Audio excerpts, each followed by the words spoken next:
بسم اللہ الرحمن الرحیم۔ السلام علیکم ناظرین، عمر بن خطاب اسلام کے دوسرے خلیفہ ابو حافظ عمر فاروق بن خطاب ادوی قریشی 586 عیسوی یا 590 عیسوی مکہ، 6 نومبر 644 عیسوی مدینہ۔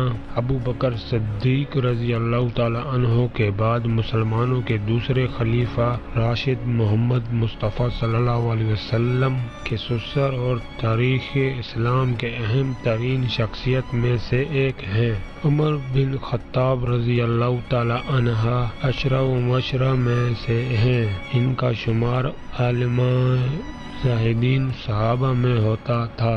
ابو بکر صدیق رضی اللہ تعالی عنہ کی وفات کے بعد 23 اگست سن 634 عیسوی بمطابق 22 جمادی الثانی سن 13 ہجری کو مسند خلافت سنبھالی۔ عمر بن خطاب ایک باعظمت، انصاف پسند اور عادل حکمران مشہور ہیں۔ ان کی عدالت میں مسلم و غیر مسلم دونوں کو یکساں انصاف ملا کرتا تھا۔ عمر بن خطاب کا یہ عدل و انصاف انتہائی مشہور ہوا اور ان کے لقب فاروق کی دیگر وجوہ میں ایک وجہ یہ بھی بنی۔ آپ رضی اللہ تعالی عنہ کی نسب و 9ویں پشت میں رسول اکرم صلی اللہ علیہ وسلم سے جا ملتا ہے۔ آپ صلی اللہ علیہ وسلم کی 9ویں پشت میں کعب کے 2 بیٹے ہیں، مرحا اور عدی۔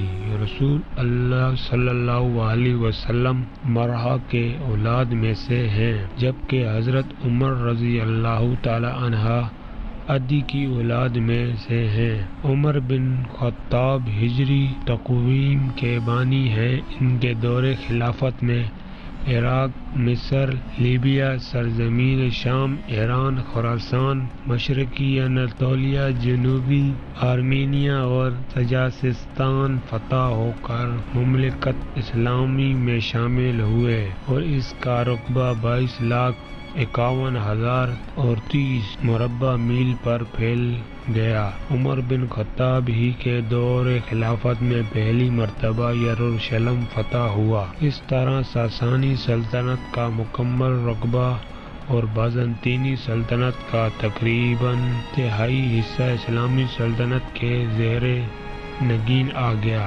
عمر بن خطاب نے جس مہارت، شجاعت اور عسکری صلاحیت سے ساسانی سلطنت کی مکمل شہنشاہیت کو 2 سال سے بھی کم عرصے میں ظاہر کر لیا، نیز اپنی سلطنت و حدود سلطنت کا انتظام، رعایا کی جملہ ضروریات کی نگہداشت اور دیگر امور سلطنت کے جس خوش اسلوبی اور مہارت و ذمہ داری کے ساتھ نبھایا، وہ ان کی عبقریت کی دلیل ہے۔